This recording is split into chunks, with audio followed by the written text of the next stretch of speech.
হাতে নিয়ে হিজাব পরে ধর্মের নামে রাজনৈতিক সূচনা করেছে ওই পলাতক Sheikh Hasina. Speaker fascist godfather Hasina এবং হাসিনা পুরো জয় হুঙ্কার দিচ্ছে আগামী নির্বাচনকে আওয়ামী লীগের ছাড়া নির্বাচন হবে না, অর্থাৎ আওয়ামী লীগের ছাড়া নির্বাচন করতে দিবে না। অর্থাৎ স্পিকার ওই পতিত ফ্যাসিস্টরা যখন আগামী নির্বাচনকে বানচাল করার জন্য ষড়যন্ত্র করছে, সহিংসতা করছে, তখন তাদেরকে দমন করার জন্য দরকার স্পিকার আইন শৃঙ্খলা বাহিনীর সক্রিয় ভূমিকা। স্পিকার তখন তাদেরকে দমন করার জন্য আইন শৃঙ্খলা বাহিনীর সক্রিয় ভূমিকা দরকার। সেই বাস্তবতা স্পিকার আজকে সংসদে আমরা মনে করছি আগামী নির্বাচনে বড় চ্যালেঞ্জ হচ্ছে সার্বিক আইন শৃঙ্খলা পরিস্থিতি নিয়ন্ত্রণ করা।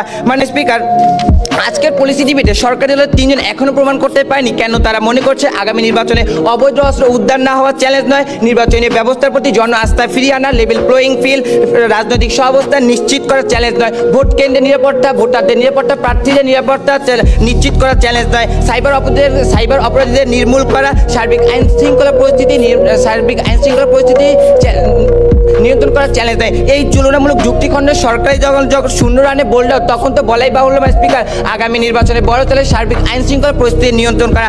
স্পিকার যুক্তরাষ্ট্রের ন্যাশনাল ডেমোক্রেসি ইনস্টিটিউট বলেন আগামী নির্বাচনের প্রধান চ্যালেঞ্জ হচ্ছে নির্বাচনী ব্যবস্থার প্রতি নাগরিক ও রাজনৈতিক দল সমেত আস্থা ফিরিয়ে আনা, হাসিনা পরবর্তী রাজনৈতিক সামাজিক ঝুঁকি মোকাবেলা করা।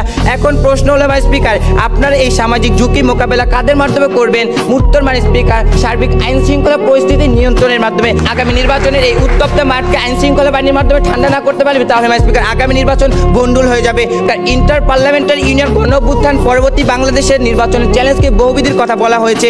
এর মধ্যে সবচেয়ে বড় চ্যালেঞ্জের কথা বলেছে নির্বাচনী ব্যবস্থার প্রতি মানুষের আস্থা ফিরিয়ে আনা, আওয়ামী লীগকে বাহিরে রেখে নির্বাচন করা, ওই একই দিনে গণভোট করে এবং আইন শৃঙ্খলা বাহিনীর নাজুক পরিস্থিতিকে স্পিকার মানুষের প্রতি আস্থা ফিরানো, নিষিদ্ধ সংগঠন আওয়ামী লীগকে বাহিরে রেখে সার্বিক আইন শৃঙ্খলা পরিস্থিতি ঠিক করার দায়িত্ব যখন ওই আইন শৃঙ্খলা বাহিনীর উপরে, তখন স্পিকার এই সংসদে এটা প্রমাণিত সার্বিক আগামী নির্বাচনের বড় চ্যালেঞ্জ হচ্ছে সার্বিক আইন শৃঙ্খলা বাহিনীর পরিস্থিতি নিয়ন্ত্রণ করা। মাননীয় স্পিকার এইচআরএসে একটি প্রতিবেদনে উঠে এসেছে গত 10 মাসে 756টি রাজনৈতিক সংঘাত ঘটেছে এবং 157 জন নিহত হয়েছে, 7000 জন আহত হয়েছে। প্রতিবেদনটিতে এটা বলা হচ্ছে স্পিকার আগামী নির্বাচনকে ঘিরে আরও সাংঘর্ষিক ঘটনা ঘটতে পারে।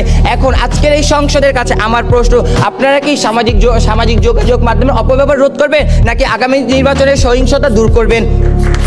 প্রতিপক্ষ বন্ধুরা উটপাখির মতো বালিতে মুখ গুজে রাখলে জ্বর থেমে যাবে না। স্পিকার আমরা ইতিহাস ভুলে যাইনি। ধানের শীষে ভোট দেওয়ার কারণে নোয়াখালী সুবর্ণচরে 4 সন্তানের জননীকে 10-12 জন আওয়ামী লীগ সন্ত্রাস মিলে গণধর্ষণ করেছে। মাননীয় স্পিকার যে আমরা চাই না আগামী নির্বাচনকে কেন্দ্র করে এমন কোনো ঘটনা করুক যার লক্ষ্যে আমরা দাগিমি করছি। আগামী নির্বাচনে বড় চ্যালেঞ্জ হচ্ছে সার্বিক আইন শৃঙ্খলা পরিস্থিতি নিয়ন্ত্রণ করা।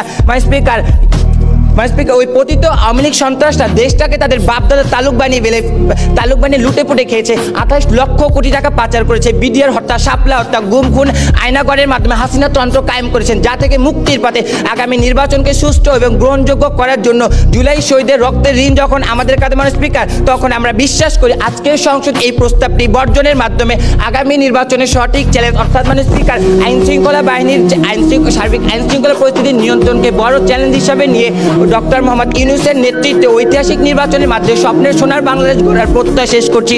ধন্যবাদ স্পিকার, ধন্যবাদ সকলকে।